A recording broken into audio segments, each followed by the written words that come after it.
Good evening, everyone. This is Angie Stewart from Miami Inner Light, here directly from Kardec Radio. And I would like to say, to wish you to have a great night. And if possible, you will be staying with us tonight during our live study. So if you are listening this talk for the first time, I would like to tell you to visit kardecradio.com. You can visit the website, you can visit us through the app, you can download the app, or you can go to Kardec Radio YouTube, and there you will be able to find many different studies, not just My Inner Light, but many other beautiful studies about very, very diverse books regarding Spiritism. So our class, we study 2 books in 1 hour. Usually we spend like 35, 40 minutes in the first book. And this is the book, Thought and Life. And tonight we will be studying chapter 25, Tolerance. It's a very good chapter. We all need to learn how to be more tolerant. Because when everything is fine, it's very easy to be tolerant.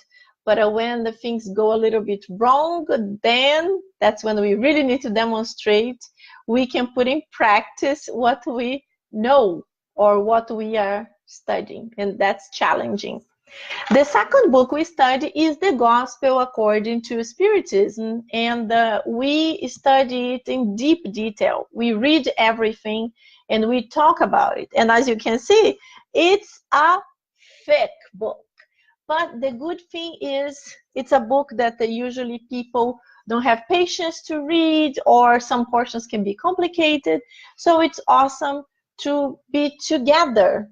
And you guys can make comments, you can ask questions, and it's always good because I can read your questions, and it would be great to be able to interact a little bit more. I'm actually looking into ways that we could make the class more interactive. So I'm doing a little research. Maybe we can put some program to work together. I can send like some questions before you guys can take a look, and then we can answer during the talk. I'm also open for ideas. If you have ideas that you think it would be more interactive, because I really enjoy to be able to have like a conversation. Before we brought the My Inner Light to Facebook, we actually had a closed group on Skype. And then we also used Go Meeting, and we also used the Blue Jeans. So everyone could see everyone. So we could see the faces of everyone. But then, Facebook is a tool that's free. One thing is really great. And another thing is that it broadcasts to a lot of places, to a lot of people, and people who can be live, it's awesome, but the people who couldn't, it will be recorded on Facebook for everyone. And also we post it on YouTube of Kardec Radio, and YouTube of My Inner Light. So that's one of the things we joined. We decided to do live on Facebook. So, okay, let's start. We cannot lose time. We already lost 5 minutes. But, it's not that we are losing time. We are actually explaining how we do things. So this is good. If you have been here before, you know that I always start with a short prayer. And if you know, we like to use water, because in Spiritism we believe the water will be blessed by the enlightened spirit, and it could be our medication of the week. So I invite you now to just relax a little bit and connect with the prayer. Almighty God, beloved Master Jesus, thank you so much for another opportunity to be here live with our friends from all over, not just from Miami, but from the United States and so many different places around this beautiful world that we live.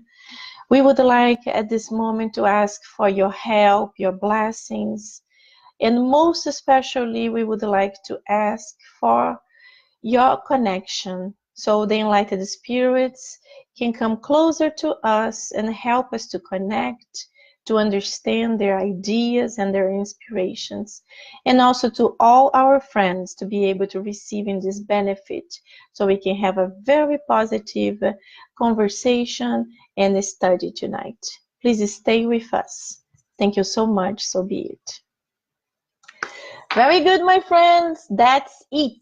We are ready to go. And if you have been with us before, today is the 25th chapter. This is not a thick book. It's a thin book.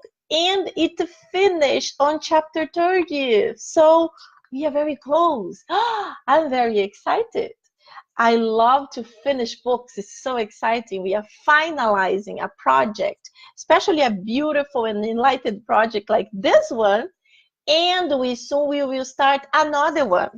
I already told you guys this will be our new book. It's a beautiful book, and you can buy this book in the United States Spiritist Federation online, and also in lots of Spiritist centers who sell books in English. You can get it. You can get it in Inner Enlightenment in New York City, and you can get it in Conscious Living here in Miami. But you can also go online and get it in the United States Spiritist Federation. So the name is Among Brothers of Other Lands. It's almost the same size of the book we are finalizing. And this book was written by Chico Xavier, Chico Xavier, and Valdo Vieira, two very, very good mediums. And this book was written when they came to United States. Chico Xavier came to United States 2 times, and to New York and then to a few other cities. And him and Valdo received many, many messages about living abroad, about the situation of immigrants who come to a different country or to go to a different country, the issues they live, but also the important thing of this book, not just because it was written by the spirits through the mediums in the US, but it was written in English. It was already written in English. So it is amazing. If you know, Chico Xavier had a very, very little education, and this actually proves his mediumship even more, because he could write in a language that he was not familiar with.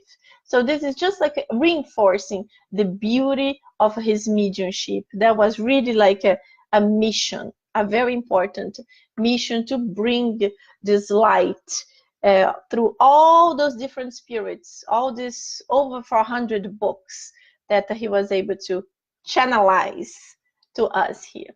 So if you would like to join our study, already start researching where you can get the book and buy it, because we only have not today and 4 more sessions. It will be exciting.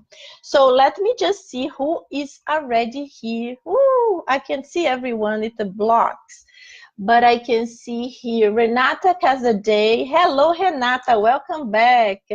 Gisela Garbeza, hello Gisela, finally you are back. This is exciting. Sol Souza, my friend, you are always here with us, always. That's very, very good. Claudia Garces, very good, Claudia. Welcome again, that's awesome. Teresa Castro, my dear Teresa, you are one of the first when we were just in Skype. That's great to see you here again. And Camarques, you are always with us too. Very good. So let's start. If you don't have the book, I have the copies of the book on the Facebook page of My Inner Light. You can just go there. You will see pictures, and you see the book, and you can see the chapter. So I will start reading. Chapter 25, Tolerance. Tolerance is the foundation of all true progress. Just as all parts of a machine work together so that there may be the production of a certain benefits. So all blessings of nature are a series of manifestations of this blessed virtue who inspires true brotherhood. So you have to work together to really develop this true brotherhood. Tolerance, however, is not a superficial concept, but a living reflection of understanding, a purity of the soul. It conjures the feelings of hope, patience, and a letting go of all evil. Wow, that's a beautiful definition, profound. To insist that others think as we do would be to demand that the world adapt itself to our whims. Our obligation is to adapt ourselves with dignity to the world, with the firm purpose of helping it. This is very powerful. Very powerful. I already read the whole text, but when you read again and you analyze paragraph by paragraph, it's very powerful what Emmanuel is saying. So divine providence reflects wise and active tolerance everywhere.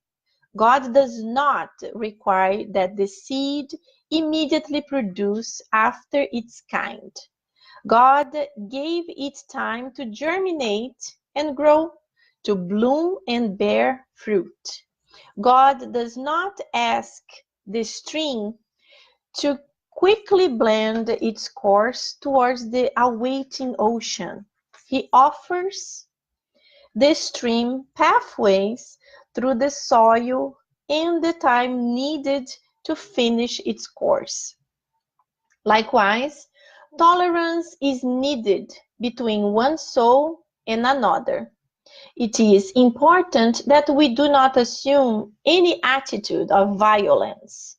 The roughness of an impulsive person, sorry, the roughness of an impulsive person, the irritation of an educated patient, the claw of an animal, the thorns of a rose, they all represent the natural signs of the evolutionary stage in which they are found.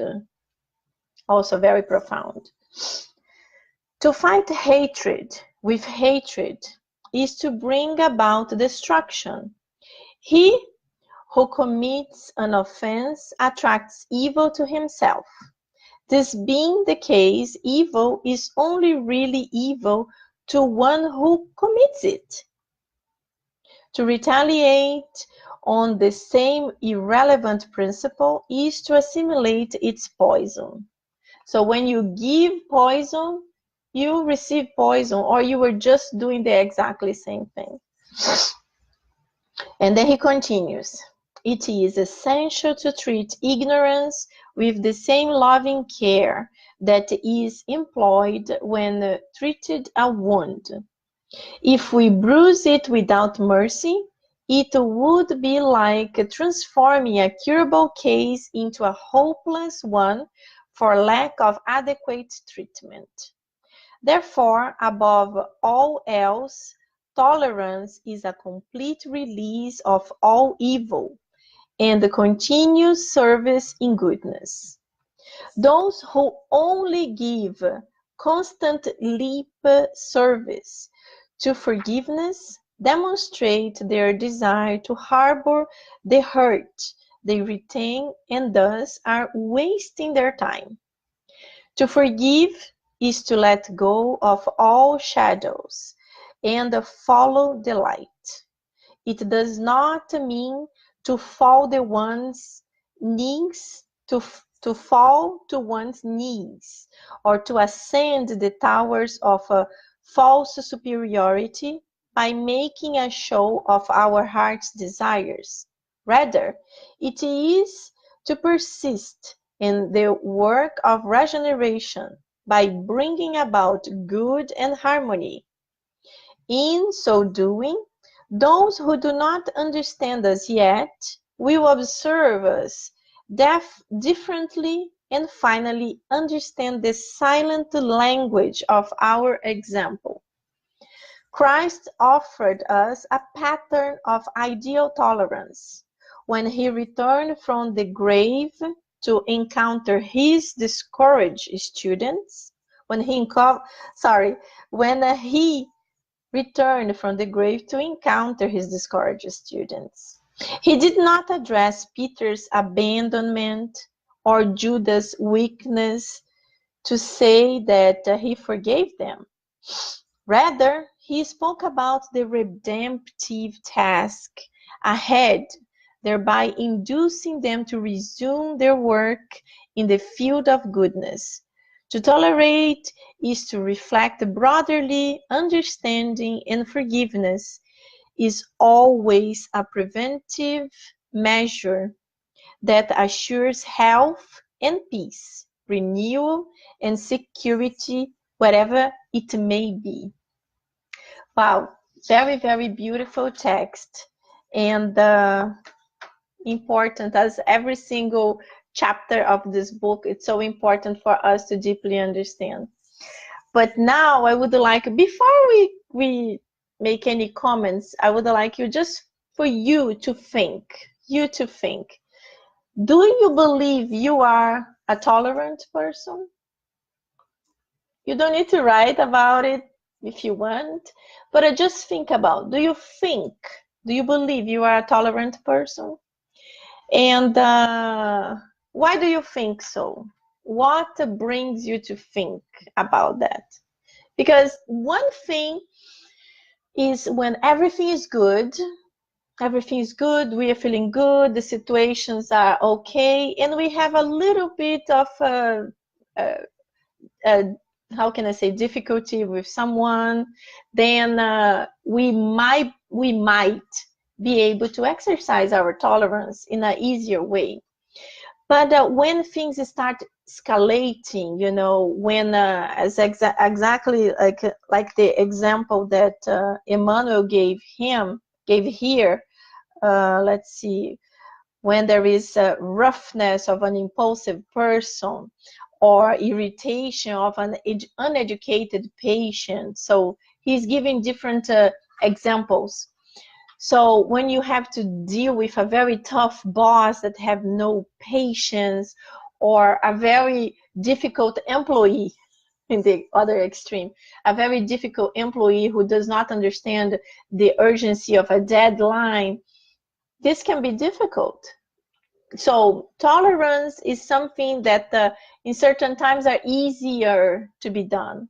In other times, we ourselves could have the tendency of exploding, but at least we already know this is not good. It's not good for our spiritual being and for our physical being too. So the other people, the ones who are being uneducated, like very aggressive or giving answers that are very nasty or whatever is the situation, they don't know what we know. We are spiritists, we are trying, or even if you are not spiritist, if you are just trying to experience this different philosophy of life, for example, in spiritism we understand that everything we do here somehow will come back to us.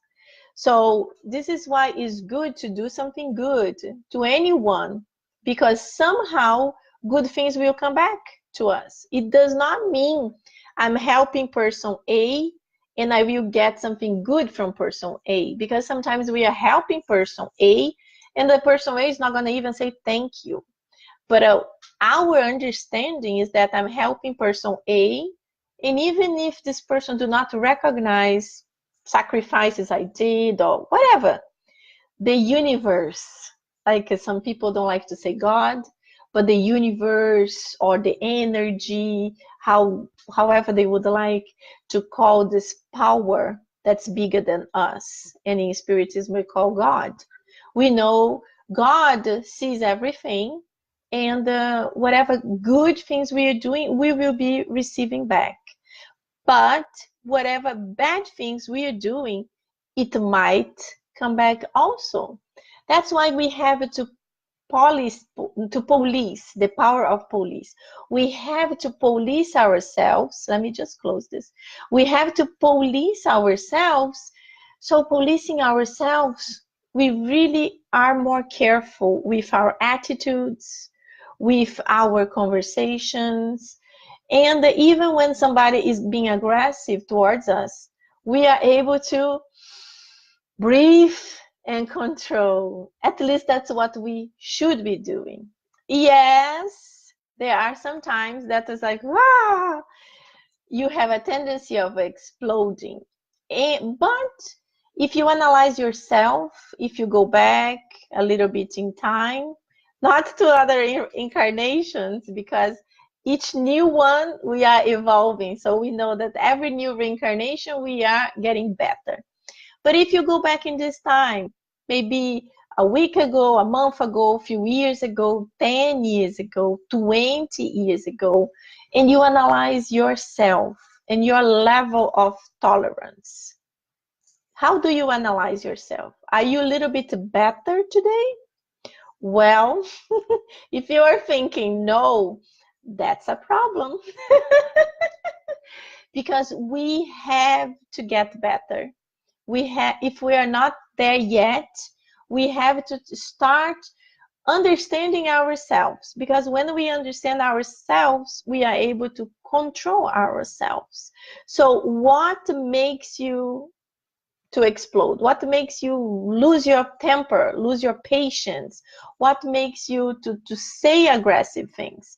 So if you are reaching to a point that you're going to say something bad, retrieve, change subjects. If you are driving and the person cut you and made some bad thing, do not be looking and trying to say something through the window, because nothing good it's gonna come out of it. So tolerance is really step by step, day by day, but it's something that we have to develop.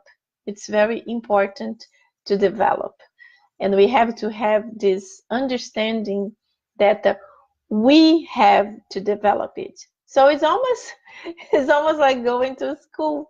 You go to school and you are always learning something. Certain things can be more difficult, other items are easier. So exactly like in school, when you are dealing with a subject that's difficult, for me was always math. So I always found a friend that had a better knowledge of math, and I got like closer, and I could ask for help, for guidance. The same thing with tolerance. We should talk to somebody else that we believe is more tolerant than us to explain the situation, but not in a way to be complaining. Oh, I was driving and suddenly this person came and cut me. And instead of understanding that I was right, the person started cursing. And don't you think I was right? I also wanted to curse, or I cursed. So not like that, because that's not going to bring any positive. This is almost like gossiping about a bad situation. But you should see it in a way, like if this person is more tolerant than you, and you say, what do you think I should have done?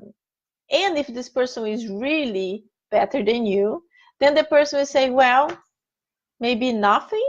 Maybe you should ignore that person was doing this to you, because to give back something negative is exactly like Emmanuel said, is to be in the same level of bad energy. And Emmanuel actually mentioned is to be, don't remember exactly what he said, but is to be using or taking, it's not the word, the same poison. So you are living in the same type of poison, and that's exactly what you don't want.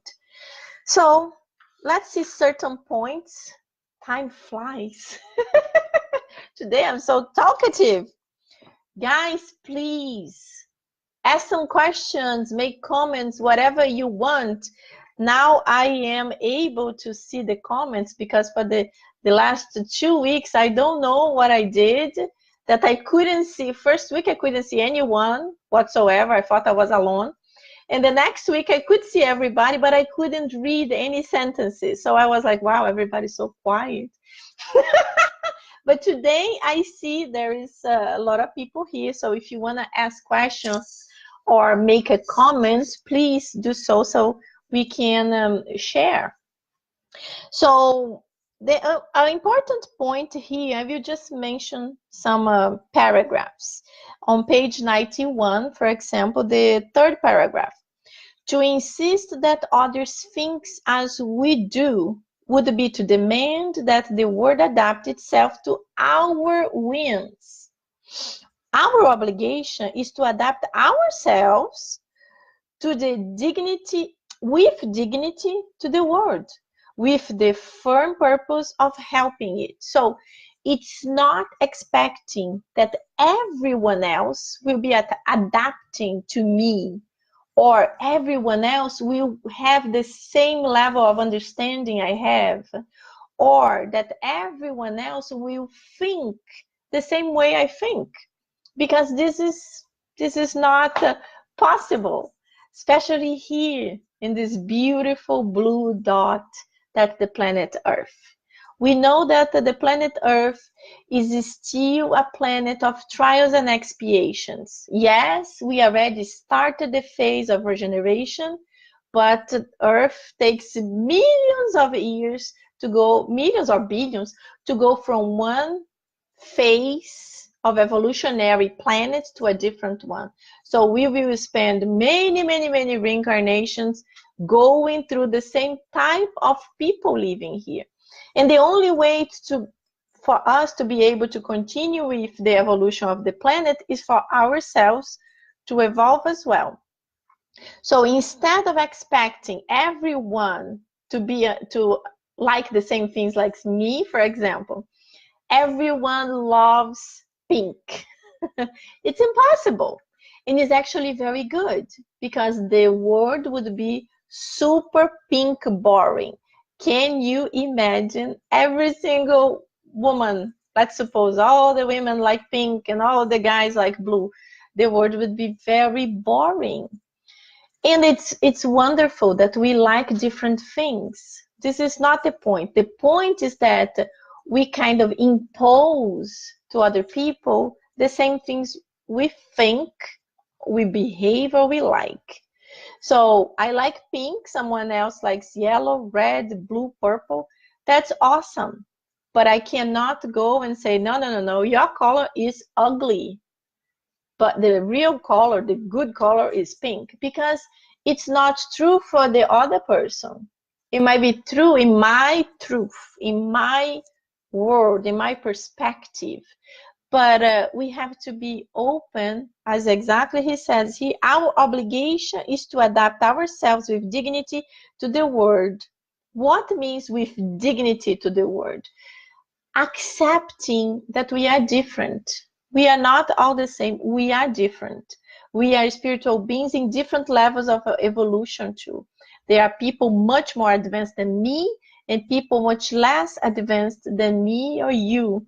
And that's how the planet Earth is at this stage. So one thing that we see all the time nowadays is about politics, not just in the US, but in Brazil too. And in time of elections, oh my God, it's even worse, because it seems that every person wants to impose their candidate. So it's like sometimes you see your friends and you're like, oh my God, that's hard. From one side to the other side, because we know extremes are bad. Oh, I love the candidate A and he's God on earth. Oh no, the candidate B is the real good path. And they are both fighting to demonstrate I'm right. No, this is right. And they fight. So this is really bad. we have another day, a friend of mine, oh, I think it was Carla, send me a video. I don't remember who sent me a video, but somebody sent me a video of this guy in Brazil, and he was super funny. He was talking about every single candidate to be a president of Brazil in a hilarious way. So he was describing this man who is very difficult, blah, blah, blah. And he was like, he's very handsome. He is funny. He's this, he's that. Oh, I love him. He's great. He's great. He's great. And then candidate to be a woman. Oh, she is great. She is like a tiny little thing, but she's very powerful. She's this. So he was giving qualities that you never even thought about. But it was such a funny way because he was kind of showing people that everyone is good and everyone is bad. They all have their qualities or their negative characters, and it's normal. But it's not good for us to be imposing whatever we think is good because might not be good for the others. And then it brings all this animosity in a public tool like Facebook, and sometimes it goes into more private, goes in WhatsApp groups. So if this is happening with you, if you are trying to be political in a positive way, think about it, because even if you are not obligating and you want to follow whatever you believe is good, other people might start attacking you, even if they are not saying. So sometimes it's better for us to take our decisions for ourselves, because when we expose it too much, it can attract negative energy, negative thoughts, and lots of disturbances, especially in difficult times like the times we are living nowadays.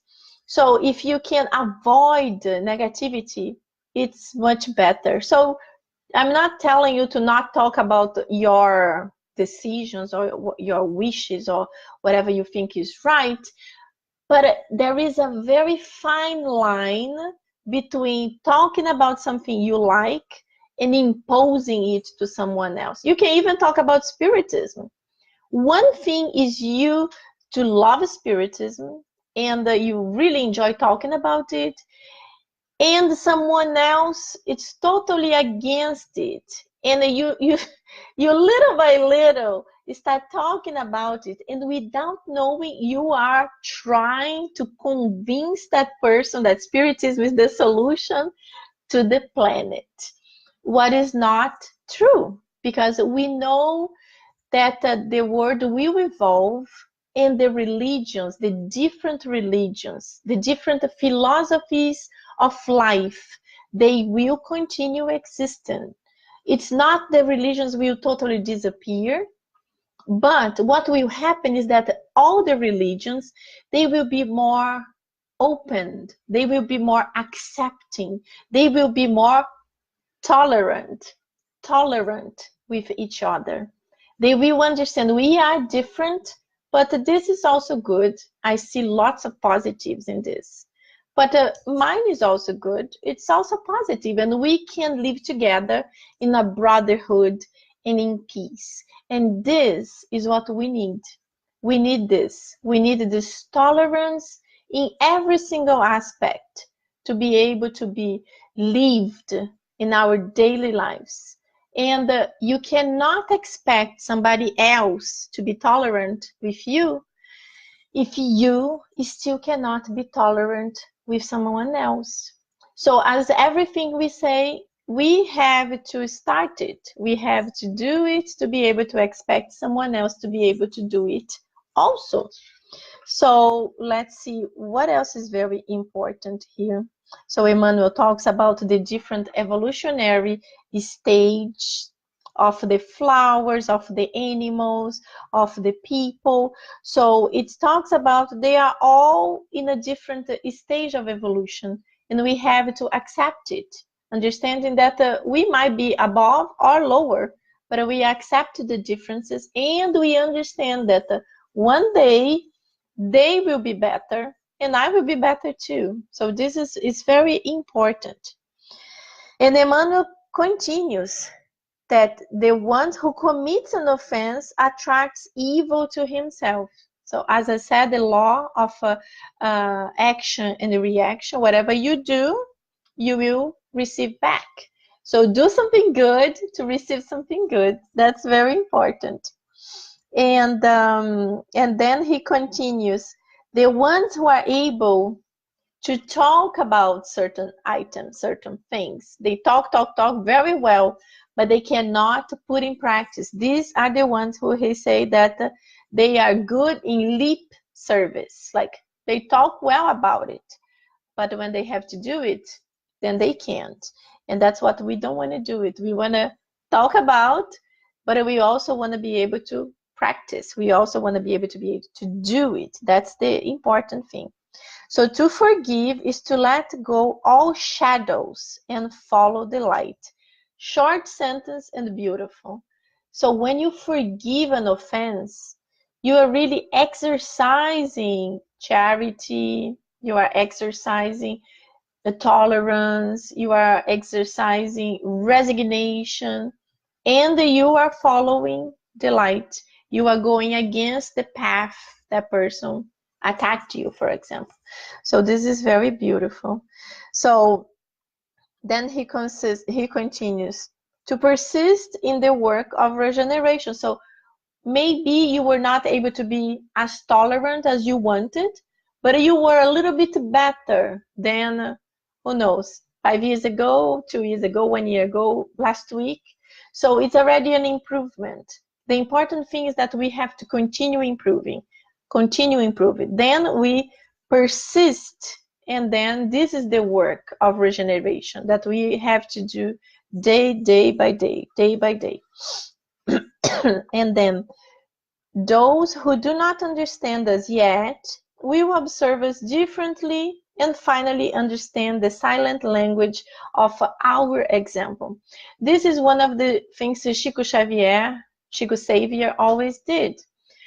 He never imposed spiritism to anyone, but he continued his actions, and he was so extremely charitable that the people from every single religion, the ones that were a little bit more open-minded, I'm not talking about the ones that were absolutely intolerant, but the ones with a little bit more open-minded, even they did not believe or did not follow spiritism, they were very impressed with Chico Xavier conduct, with his behavior, with this immense power of charity, because he was able to connect so many people. So many people wanted to be close to him, to listen to a help, how can I say, a family member died, would like to know if he knows anything about, he has a sentence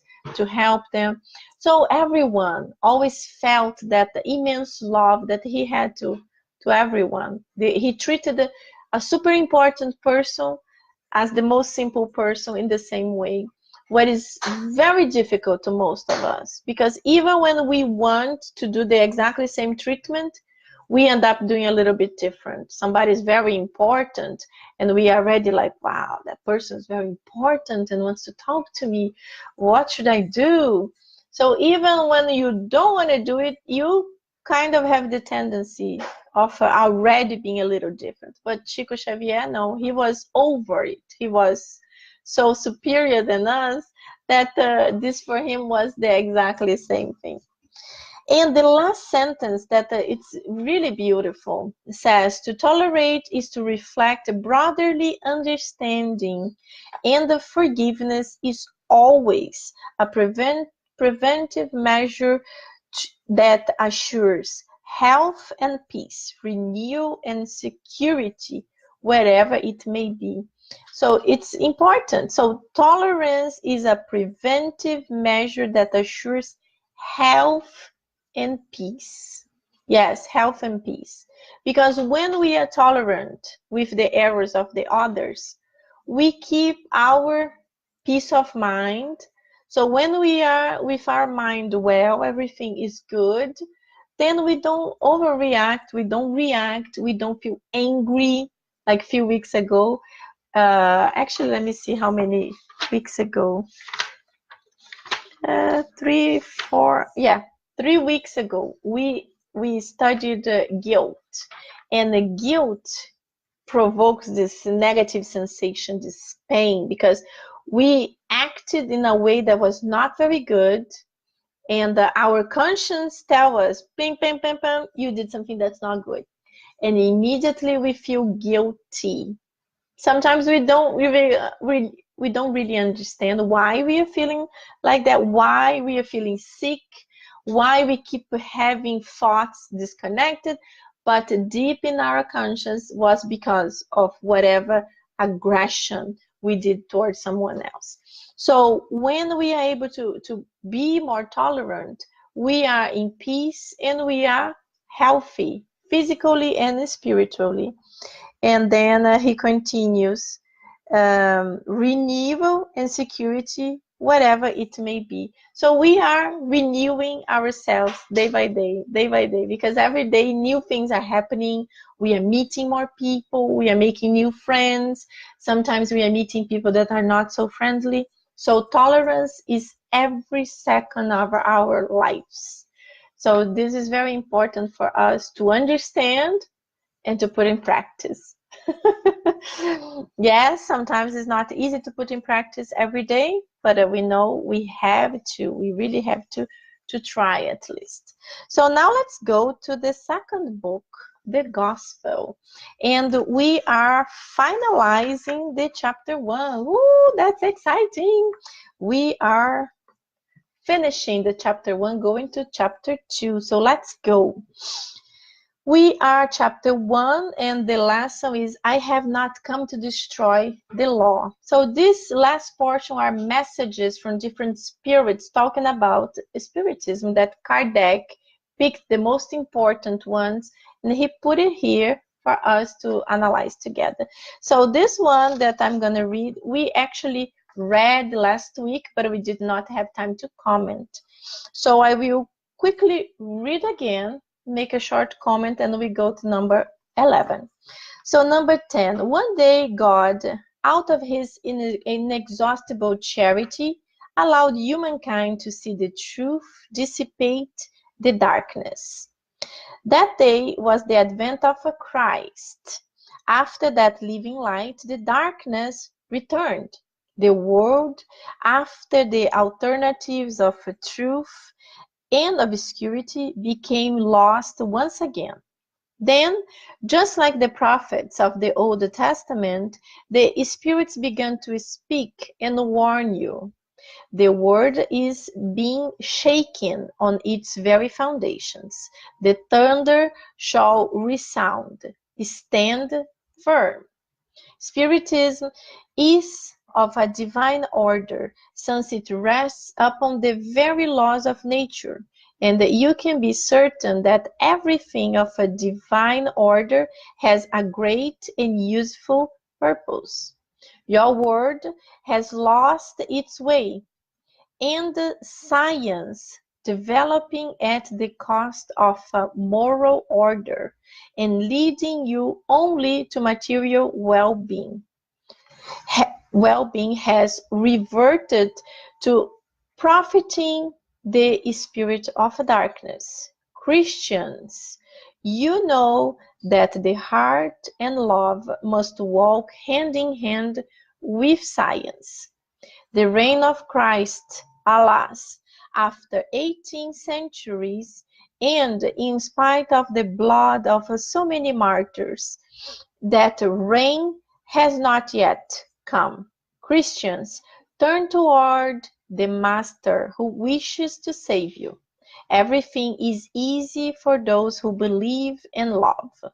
Love fills them with ineffable joy. Yes, my children, the world is being shaken. The good spirits have told you this more than enough times. Bend under the foretelling breeze of the storm, so that you are not knocked over. That is, Prepare yourselves, and do not be like the foolish virgins who were taken by surprise at the arrival of the bridegroom. This revolution that is being prepared is more moral than material. The great spirits, the divine messengers, inspire faith so that all of you, enlightened and fervent workers, may make your humble voice heard. For you are only a grain of sand, but without grains of sand there would be no mountains. Hence the words, "We are so small," hold no meaning for you. To each his or her mission, to each his or her labor. Do not ants build their republic, and do not imperceptible animalcules raise their continents? The new crusade has begun. Apostles of universal peace and not of war, modern Saint Bernards, look and march ahead. The law of words is the law of progress. Fenelon Poitiers, 1861. So it's a beautiful message from Fenelon. You have to analyze that this message was from 1861. So that's why he's talking about the 18 centuries of martyrs, of pain, because we already knew Christ. So Christ represented the light. Christ represented all this powerful love that came to earth to live with us. The governor of the planet Earth came to live on earth to be able to stay with us, teaching so many things: tolerance, charity, forgiveness, all these things that in the time that he was living, they did not exist, because it was the law of the stronger. So if you have a fight, if you have a difficulty with someone, was almost okay to kill each other. Like, why you need to have a discussion, a decision? No, you just eliminate the other one and you continue. And then Jesus came to say, no, it's not possible. You have to be tolerant. You have to forgive. So we could not understand it. So we could not understand. We killed Jesus. We chose the other one. We chose the one that was judged with Jesus. We chose him. He was a robber. He was a bad person per se, a violent person. And us, because we were there incarnated in that time, we probably were like, yes, kill Jesus. So Jesus represented the light, and he was eliminated. So the darkness came back to earth. But what Fenelon is telling us, that it depends on us to wake up, to see everything that's going wrong, and fight in a positive way, giving the example, being more tolerant, showing to the world so many beautiful things that are doing, different people are doing. So I already said a few times, but we can use Facebook and so many different social platforms to do good. We can talk about positive things. We can share examples of beautiful charitable works done all over the planet. So we can be an inspiration of someone. Someone opens our page, or even if you are in WhatsApp group, someone sees something positive, something funny, something good. It's awesome. When we share negative news, is very difficult. We don't need to do it, because this is all over the news. Nowadays, with this amazing technology, something that's happening the other side of the planet, in a little tiny island, we all know in 5 minutes. So, and also, like my mother loves to say, negative news travel fast. It's true. It is true. Negative news travel fast. Good news take time to travel, because good news don't sell as much as negative ones. Negative ones can be sensationalist, they can be exaggerated, then they make people stressed, people nervous, and then of course people want to get more information, and yes, it sells more. But we have to do the contrary. We have to be the advocates of positive news, of good news, showing that the world is changing. Even if people say, oh, it's getting worse, it's not true. It's not getting worse. It's just that our technology is so quick that now we can see things super, super quickly.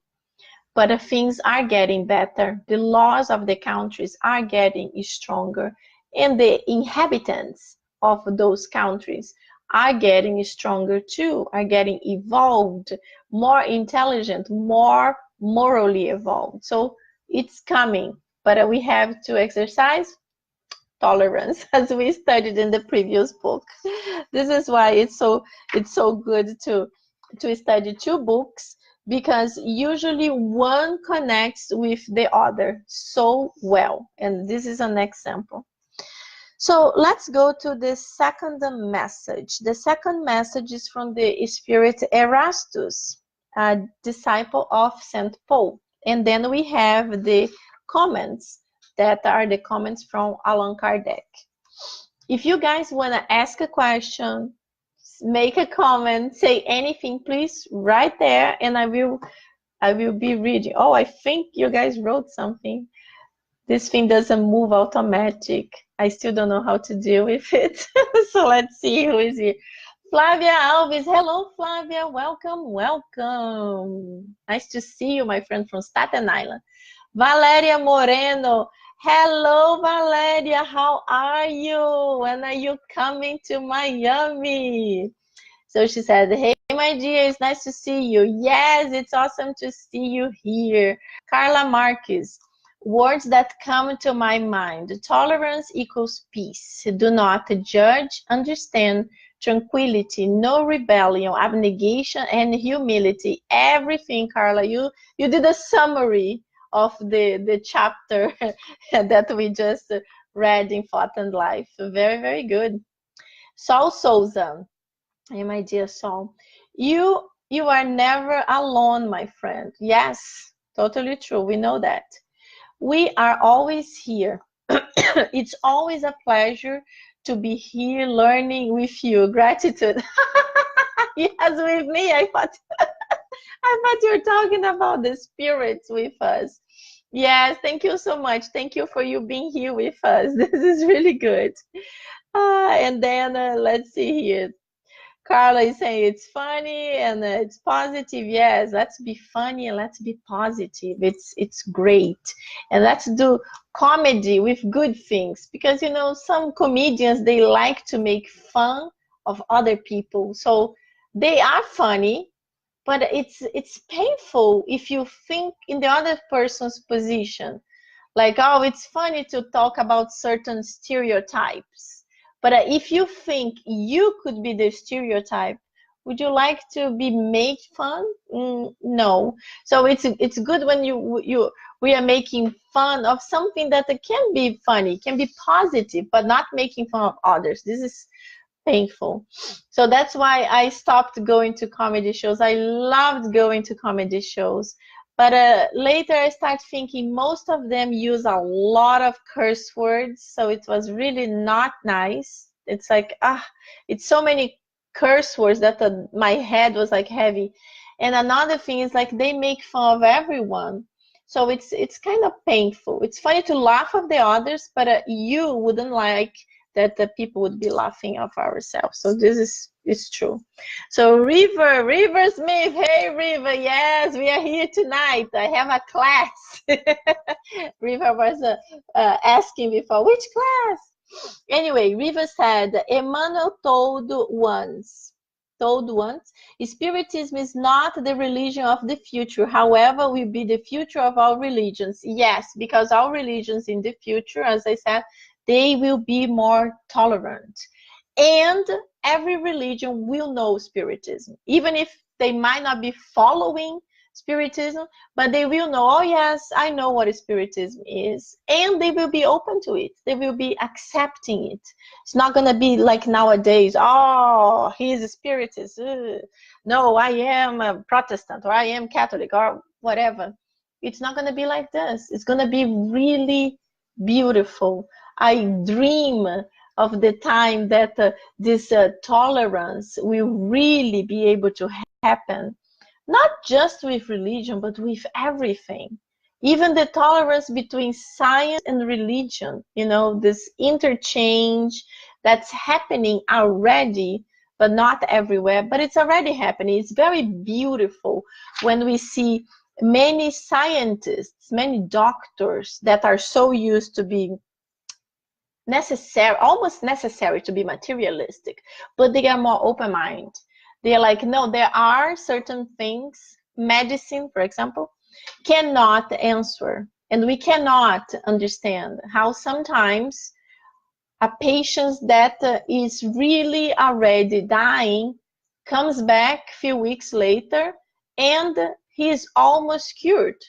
And then he tells us he went to a spiritual treatment and this is what cured them. This was a doctor actually talking about spiritual treatments in Brazil, and people with different types of very, very difficult diseases went to do certain spiritual treatments and they got cured. So I'm not saying that every person who has a very bad disease will be cured, because we all understand there are certain diseases, they are from past lives. So when we were in the spiritual realm, we asked to come to this life in a certain stage of our lives. We would go through that disease, and it was necessary for us to die with that disease. But there are other cases that they could be cured. Could be like a disease that would happen in certain time of your life, and depending of your mental behavior also, you could be cured or not. So this is already beautiful that the doctors, some of the doctors are saying, I don't understand how it works. Something happens, but I see it work. So this is beautiful. So Saul said, Angela, I need to buy the next book. Yay, yay. So you're going to stay with us, Saul. That's awesome. Could you write down the name of the book for me, please? Yes, for sure. I will write it down. It's Among Brothers of Other Lands. And when we finish, I will put the full name and also where you can get the book. Gabriel Inácio. Whoa, it's very difficult. It's very difficult to watch a live from Kardec Radio. I'm so glad to be here. Gabriel, I'm very happy you are here. That's awesome. Yes, sometimes depending on where you are in this beautiful blue dot planet, yes, it sometimes could be difficult. But that's why we have recorded shows. This is awesome. So you can access all the beautiful videos, not just from myself, but from Vanessa and so many other people. So welcome, welcome. Happy you are here. Teresa said, Barrabás. Yes, Teresa. Yes, Barrabás. I had Barnabas, and I was like, this was not the bad guy. This was the good guy. Very good. The name was similar. I had forgotten. Thank you so much. Barrabás was the mean person that was with Jesus, and they had to, the population had to decide which one will be killed, because Nero actually washed his hands and he said, I'm not doing anything. The people will decide it. So Guilherme Charré. Oh, I think this is Carla, the mother of Guilherme. Hello, Carla. Welcome. Nice to see you here. Very good. So, my friends, let's quickly finish because I'm so excited about going to chapter 2. So let's take 2 extra minutes so we can finish. So the last message of chapter 1, number 11.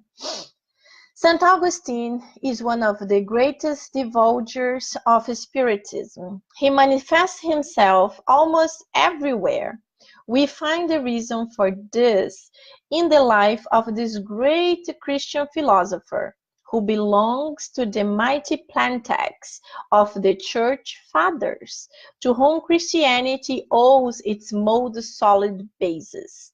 Like many others, he was uprooted from paganism, or rather, from the most profound impiety by the splendor of the truth.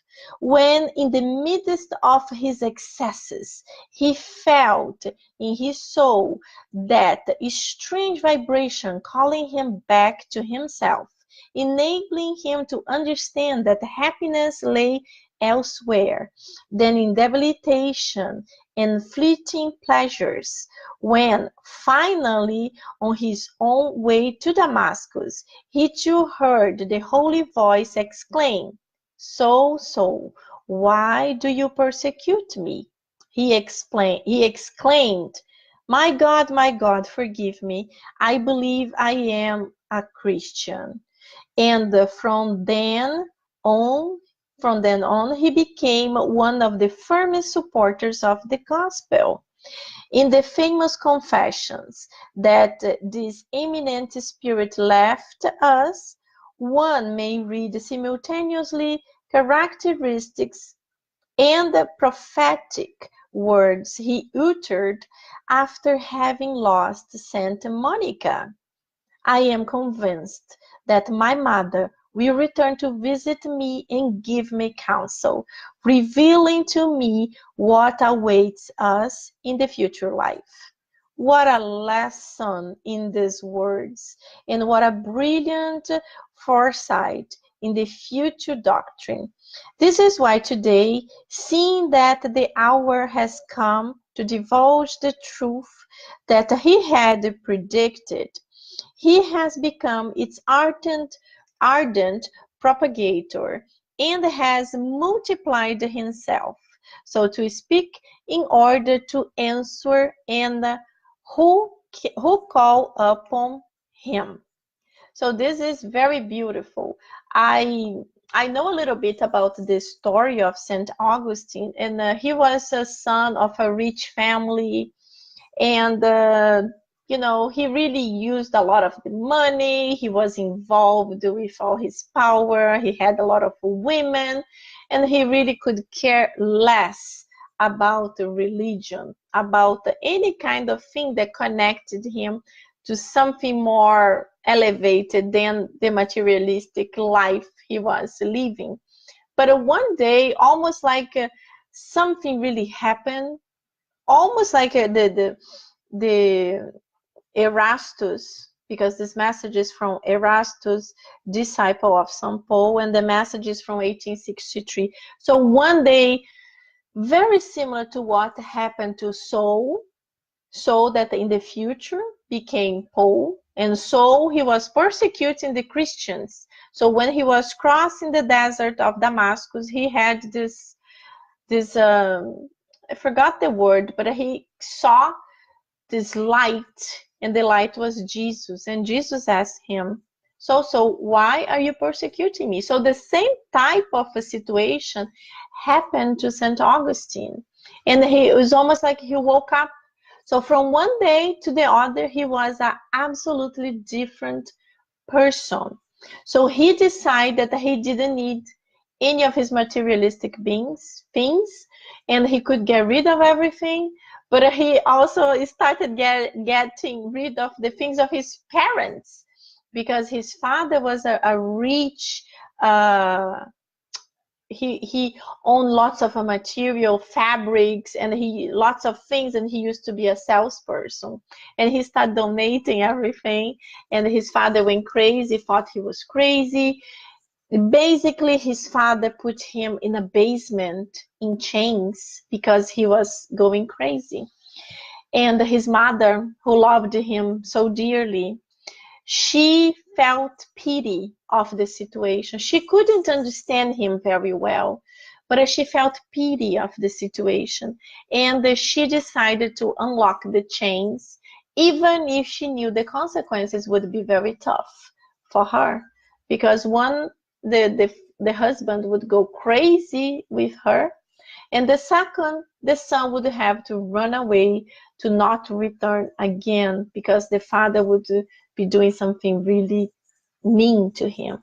So she is Saint Monica, and Saint Augustine gives this beautiful testimony that she will come back to tell him how is life after the real life. So beautiful, so beautiful, so powerful. We don't have time to read Kardec's comment, but in our next class we can read Kardec's comment, and will be very quickly, and we will start chapter 2 of the gospel. So my friends, I would like to say thank you to all of you, and let's do our quick prayer so we can finalize. Dear God, beloved Master Jesus, thank you so much for another opportunity of being here with all our friends, incarnated and discarnated, live on Facebook, or listening to this beautiful lecture, this beautiful lesson recorded. So thank you so much for all the inspiration. Thank you so much for all this love that was put upon us. Please send it to all the people we love so much. It might not be very close to us, but they can also feel it, and they can change their lives being a little bit more tolerant and understanding, so we can all together do a different world within us and then with all the others. Thank you so much. So be it. So my friends, thank you so much for being here. It was a pleasure. Let me see if there is anyone else new. No, it was really good. Thank you so much. Have a great night, and I will see you again in 2 weeks. Thanks, and have a great night. Bye-bye. See you soon.